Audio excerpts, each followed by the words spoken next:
जी क्या कुछ कहना चाहेंगे? आज करनाल पहुंचे हैं, उससे पहले घरोंडा भी पहुंचे थे, मंडियों के अंदर आपने दौरा भी करा है, घरोंडा और करनाल मंडी, क्या कुछ कहना चाहेंगे? सबसे पहले तो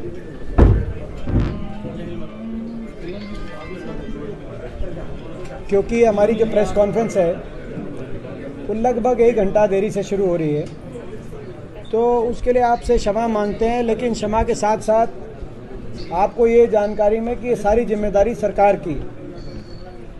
आज जो आपको इंतजार करना पड़ा है उसका कारण पूर्णतः सरकार है, उस क्योंकि जो कल एक तुगलकी फरमान आया सरकार का कि जो 1 से खरीद होनी थी शुरू, वो अब 11 से होगी।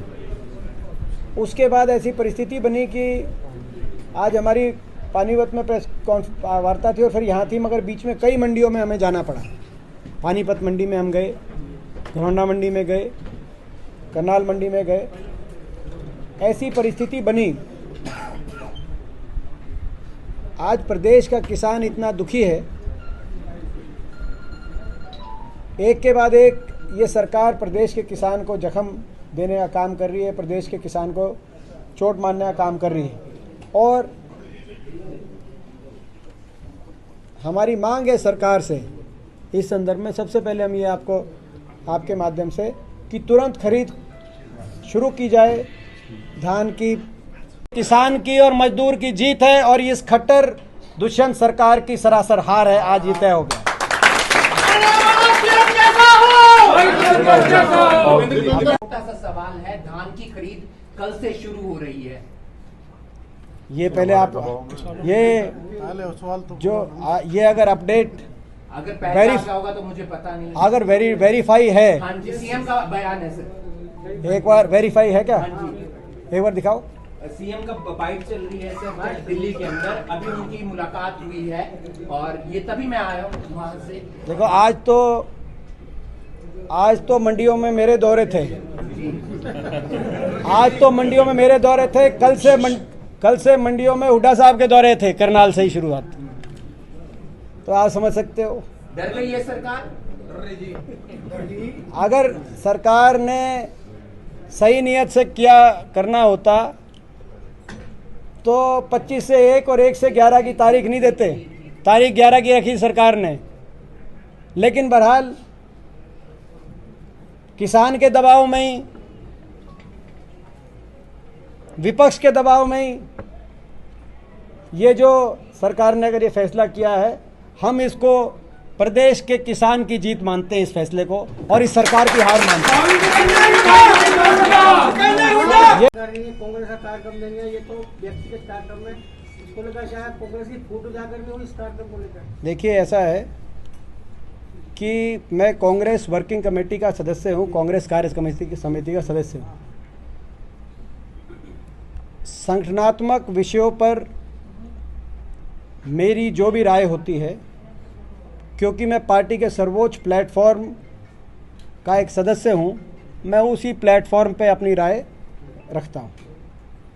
दीपेंद्र जी, एक बड़ा हुआ जो माहौल बनना चाहिए था, विपक्ष एकजुटता से विपक्ष सरकार को की घेराबंदी करता, उसमें एक घातक साबित हुआ। वो इस्तीफा आपको याद होगा।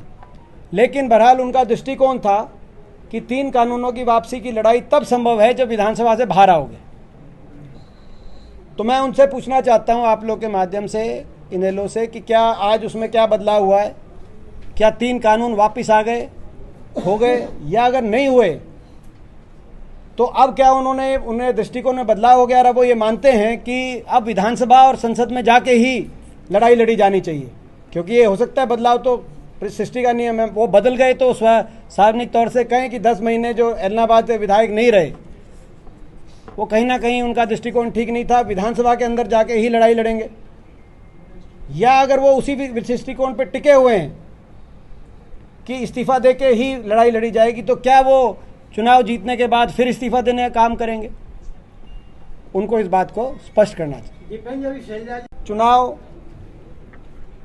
हमें पूरा विश्वास है और जो दिखाई भी दे रहा है, हालात ऐसे बन गए प्रदेश में कि बीजेपी और जेजेपी, आपने बयान देखा होगा, आज अखबारों में देखा होगा कि जेजेपी ने पल्ला झाड़ा, बीजेपी ने पल्ला झाड़ा। वो दोनों पार्टियां चुनाव ही नहीं लड़ना चाहती। ऐसा गठबंधन, चुनाव की जो इलाहाबाद की गठबंधन सरकार की जो टिकट है, वो टिकट एक वॉलीबॉल की तरह, वॉली के खेल की तरह, बीजेपी जेजेपी के पाले में, जेजेपी बीजेपी के पाले में, पीछा छुटाओ पिंडा छुटाओ। तो ये परिस्थिति क्यों बनी? गठबंधन को आत्ममंथन करना चाहिए कि दोनों पार्टियों में से कोई पार्टी इलाहाबाद चुनाव क्यों नहीं लड़ना चाहती, क्यों पीछे हट रही है। दूसरा, इलाहाबाद में दूसरे INLD, सही बात है, ये INLD के ही वहाँ से विधायक थे अभय सिंह जी, उससे पहले भी INLD के पक्ष में सीट उनकी रही है। लेकिन उन्होंने एक बात कह के इस्तीफा दिया अपना। उन्होंने कहा कि किसान आंदोलन और किसानों की मांगों को मनवाने के लिए लड़ाई तब मजबूत होगी जब इस्तीफा देके विधानसभा से बाहर आओगे। अविश्वास प्रस्ताव उस टाइम हम लेके आए थे जिसमें सरकार को घेरने का काम किया था। उस अविश्वास प्रस्ताव को कहीं ना कहीं उनके इस्तीफा, वो विपक्ष आपके समक्ष के कार्यक्रम के बारे में बाकी जानकारी आदरणीय कुलदीप शर्मा जी भी आपके बीच में देंगे। लेकिन करनाल में मुख्यमंत्री आवास को घेराव कर लिया किसानों ने, किस नजरिए से देख रहे हैं? दो प्रश्न आए, एक तो मुख्यमंत्री आवास का प्रश्न है करनाल का, एक इलाहाबाद का प्रश्न है। तो मैं समझता हूं कि घेराव तो किसान का किया इस सरकार ने। किसान क्या करे, अपनी फसल को लेके कहां जाए? जो धान की फसल 25 को लाने को कहा गया था, फिर 1 को कहा गया था, किसान ले आया, वो आज खुले आसमान के तले मंडियों में अटी हुई फसलें किसान की पड़ी हैं।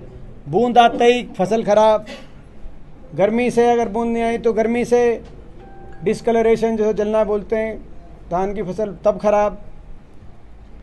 तो हर तरीके से चौतरफा मार किसान पे, किसान का घेराव इस सरकार ने किया। किसान क्या करे, अपनी बात पहुंचाए कि ना पहुंचाए? इतनी किसान विरोधी सरकार, इतनी असंवेदनशील सरकार आपने देखा। पीछे जो करनाल में हुआ उस बात का भी आपने जिक्र देखा। अब आई इलाहाबाद की बात, वो हरियाणा में करेंगे, करनाल में करेंगे। करनाल से शुरुआत करेंगे। आपने कहा हरियाणा की राजनीति में क्या? हरियाणा की राजनीति में आज हर प्रदेश का नागरिक एक सकारात्मक विपक्ष के रूप में चाहता है कांग्रेस पार्टी चौधरी भूपेंद्र सिंह हुड्डा जी के नेतृत्व में आगे बढ़े। और वैसे तो विपक्ष आपके समक्ष हर रोज ही है। आज भी हम इतनी मंडियों में गए, वो विपक्ष आपके समक्ष ही है। हम दिन रात लोग के हकों की लड़ाई लड़ते हैं। लेकिन एक कांग्रेस विधायक दल की बैठक हुई जिसमें एक निर्णय हुआ कि प्रदेश के हर जिले के अंदर कांग्रेस के तमाम विधायक हुड्डा साहब के नेतृत्व में जाएं, उनके साथ, क्योंकि प्रदेश में 15 सांसदों में 14 भाजपा के हैं, एक मैं विपक्ष के सांसद के रूप में मैं भी शामिल रहूंगा उस कार्यक्रम में, और जनता की बात सुने, हर वर्ग के दुख दर्द की बात सुने। करनाल में वो कार्यक्रम होगा। आज की जो प्रेस कॉन्फ्रेंस थी हमारी, उसका मूल उद्देश्य वो था, मगर हमने किसान की बात पहले आपसे इसलिए रखी क्योंकि आज का मुद्दा, आज प्रदेश के किसान दर्द में है, पीड़ा में। पर दलित मुख्यमंत्री बनाया है, क्या अब तक हरियाणा में भी दलित मुख्यमंत्री बना दिया जाए कांग्रेस की तरफ से? देखिए, हर प्रदेश की अपनी राजनीति होती है। और पंजाब के बारे में जैसे मैंने कहा कि हमारे मुख्यमंत्री बने हैं चन्नी साहब, उनको बहुत बहुत हम बधाई देते हैं। हमें विश्वास है कि वो जनता का विश्वास, वो सरकार जीतेगी और कांग्रेस मजबूती से कमबैक करेगी। वो पंजाब की जो है, जो मैं बताया, हर प्रदेश की अपनी राजनीति होती है। मैं उत्तर प्रदेश की स्क्रीनिंग कमेटी में हूँ, टिकट वितरण, एक बार नहीं, एक मिनट, हाँ, हरियाणा के पे आऊँगा ना। तो अब वो उत्तर प्रदेश में मैं टिकट वितरण में हूँ, उसमें उत्तर प्रदेश की अलग परिस्थिति है, वो पंजाब की परिस्थिति और उत्तर प्रदेश की परिस्थिति में फ़र्क है। इसी प्रकार से हरियाणा की परिस्थिति हरियाणा के अंदर हरियाणा सरकार ने हरियाणा को पूर्णतः पटरी से उतारने का काम किया है। 7 साल में आज कोई वर्ग ऐसा नहीं जो त्रस्त ना हो, और ऐसे में हर वर्ग हरियाणा में आशा भरी नज़र से हरियाणा को दोबारा से पटरी पे लाने के लिए, हरियाणा में सकारात्मक बदलाव लाने के लिए हर वर्ग चौधरी भूपेंद्र सिंह हुड्डा जी और कांग्रेस पार्टी की तरफ देख रहा है। और इसी संदर्भ में जो एक कार्यक्रम जिसकी शुरुआत करनाल से ही करेंगे 10 तारीख को, जिसमें आपका स्वागत है, उस कार्यक्रम में आप लोग भी आएँ। विपक्ष आपके रोल बना हुआ है कांग्रेस के अंदर, पंजाब के अंदर बहुत सारे नेता छोड़ गए हैं। बीजेपी नेताओं का कहना है कि जिस तरीके से कैप्टन अमरिंदर को दरकिनार किया गया, वैसे ही हरियाणा के अंदर भूपेंद्र सिंह हुड्डा को कर दिया जाएगा। देखिए, ये जहाँ तक पंजाब की बात है, पंजाब में हमारे नए मुख्यमंत्री बने चन्नी जी, और हमारी नई टीम कैबिनेट के रूप में उन्होंने अपना शपथ ली है। उन सबको बहुत बहुत हम शुभकामनाएं देते हैं, बधाई देते हैं, और हम उम्मीद करते हैं कि लोगों की आशाओं पे हमारी नई टीम पंजाब की पूरा उतरेगी, और पूर्ण विश्वास है कि मजबूती से कांग्रेस पार्टी वहाँ कमबैक करेगी। जहाँ तक कैप्टन अमरिंदर सिंह जी की आप कह रहे हैं कि पार्टी छोड़ी है और ये करेंगे वो करेंगे, कैप्टन अमरिंदर सिंह जी की जहाँ तक बात है, वो पटियाला रहते हैं। करनाल से ठंडी सड़क होते हुए पुंडरी पेवा होके भी आप पटियाला जा सकते हो। जींद पानीपत से, असम से सफ़ीदो होते हुए जींद होके पटियाला जा सकते हो, और अम्बाला से तीसरा रास्ता अम्बाला से भी पटियाला जाने का है। आप वो क्या कह रहे हैं पार्टी छोड़ेंगे नहीं छोड़ेंगे, उन्हें क्या बात है। आप पटियाला पहुंचे, अब उनसे पूछिए। आप देखते हैं भूपेंद्र सिंह हुड्डा को इस तरीके से दरकिनार नहीं किया जाएगा जैसे वहाँ कैप्टन अमरिंदर को किया, क्योंकि वहाँ सुप्रीम कोर्ट ने आज टिप्पणी की है कि जिस तरह से दिल्ली का घेराव हुआ है उसको लेकर काफी सख्त टिप्पणी की है। देखिए, उस टिप्पणी के लिए जिम्मेदार पूर्णतः सरकार, केंद्र सरकार और हरियाणा सरकार। चूँकि किसान पंजाब से, हरियाणा से किसी बॉर्डर पे, किसी सड़क पे धरना देने के लिए नहीं चले थे, वो रामलीला ग्राउंड में धरना देने के लिए चले थे। उस रामलीला ग्राउंड, जिस रामलीला ग्राउंड में इन 70 साल के देश के प्रजातंत्र के इतिहास में हर वर्ग ने धरना दिया है, सरकार के खिलाफ धरना दिया है, जिस रामलीला ग्राउंड में इंदिरा सरकार के खिलाफ जयप्रकाश नारायण ने धरना दिया, जिस रामलीला ग्राउंड में यूपीए सरकार के खिलाफ अन्ना हजारे ने धरना दिया, मगर वो जो लोकतांत्रिक संवैधानिक अधिकार था किसानों का, ये देश की राजधानी है दिल्ली, उस दिल्ली में प्रवेश करने का अधिकार, उस रामलीला ग्राउंड में धरना देने का अधिकार, वो अधिकार छीनने का काम इस सरकार ने किया। और तब बैरिकेड लगाए गए और सड़कों पर ही किसानों को अपना जो कार्यक्रम था वहाँ दिल्ली का छोड़कर सड़कों पर ही बैठने पे मजबूर कराने का काम इस सरकार ने किया। तो सुप्रीम कोर्ट की जो टिप्पणी आई है, उस टिप्पणी के लिए पूर्णतः जिम्मेदार केंद्र सरकार है, जिन्होंने किसानों से वो मौलिक अधिकार छीना रामलीला ग्राउंड में जाने का। दीपेंद्र जी, ये किस तरह का माहौल बना दिया है प्रदेश की सरकार ने। मैं समझता हूँ किसी देश के किसी प्रदेश में इस तरह का माहौल नहीं है। खट्टर साहब और खट्टर सरकार, भाजपा जजपा सरकार देश की सबसे बड़ी किसान विरोधी सरकार के रूप में अपने आप को साबित करने पे तुली है। कहीं ना कहीं हाईकमांड को कुछ ये दिखाना चाहते हैं कि हम जिस जोर से, ज़बरदस्ती से किसान की आवाज़ कुचलने का काम कर रहे हैं हरियाणा में, देश में कोई और नहीं कर सकता। शायद ये कहीं कोई तगमा जीतना चाहते हैं, कोई गोल्ड मेडल लेना चाहते हैं किसी प्रतिस्पर्धा में। नहीं तो आप देखें, पिछले 1 साल में 12 जगह लाठीचार्ज किसान पे, अनेक जगह आंसू गैस के गोले दगाए गए किसान, पानी की बौछारों के निशानों पे किसान को लिया गया हरियाणा के अंदर। कल झज्जर में वाटर कैननिंग हुई थी।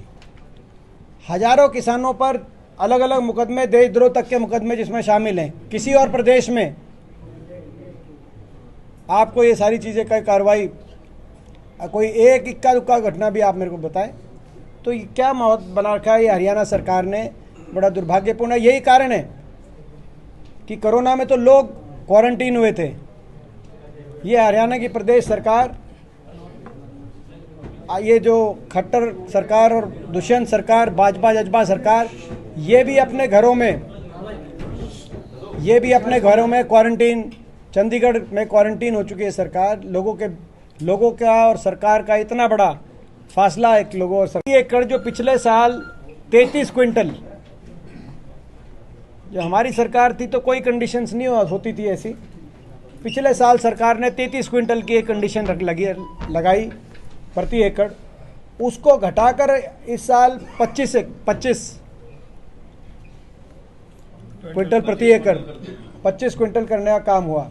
जबकि हमारे इस पूरे इलाके में आप अगर अंदाजन देखेंगे तो लगभग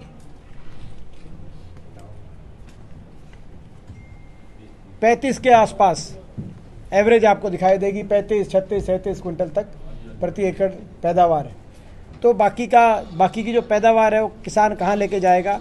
तो ये जो फैसले आ रहे हैं, बाजरे से पीछे हटना, बारी खरीद की बजाय बार बार किसान को तारीख मिलना धान खरीद में प्रति एकड़ लिमिट को घटाना, इससे ये दिखाई देता है कि सरकारी खरीद से कहीं ना कहीं पीछे हटना चाहती है ये सरकार। और जो 3 कानूनों के पीछे लाने के पीछे जो भावना थी, वो आज सरकार की नीयत उजागर होती है। तो आज ये दिखाई देता है, जो सरकार कहती थी कि समर्थन मूल्य MSP था और रहेगा, आज उस दावे की भी का सच आप लोग के सामने आता है। तो इसको लेके हमारा पुरजोर विरोध है। हम किसान के साथ इस विरोध में खड़े हैं। एक मंडी में जाएंगे। कल भी हुड्डा साहब इंदिरी मंडी में आ रहे हैं, लाडवा पीपली। जो न्यूनतम समर्थन मूल्य पे PR वैरायटी की जो खरीद है, तुरंत खरीद शुरू की जाए। हमारे बीच में जो आज प्रेस वार्ता में उपस्थित आदरणीय हमारे पूर्व विधानसभा अध्यक्ष, पूर्व कांग्रेस प्रदेश अध्यक्ष कुलदीप शर्मा जी, हमारे विधायक लाडवा से चौधरी मेवा सिंह जी, हमारे विधायक इसराना से भाई बलबीर जी, हमारे भीमसेन मेहता जी, हमारे नरेंद्र सांगवान जी, हमारे बीच में हमारे सरदार त्रिलोचन जी, हमारे पूर्व विधायक जिलेराम जी, हमारे अनिल राणा जी, हमारे युवा कांग्रेस के अध्यक्ष सचिन कुंडू जी, हमारे पूर्व विधायक सुल्तान सिंह जडोला जी, हमारे बहुत से सारे सभी साथी यहाँ पे उपस्थित हैं। तो आज हम सब आपके माध्यम से ये सरकार से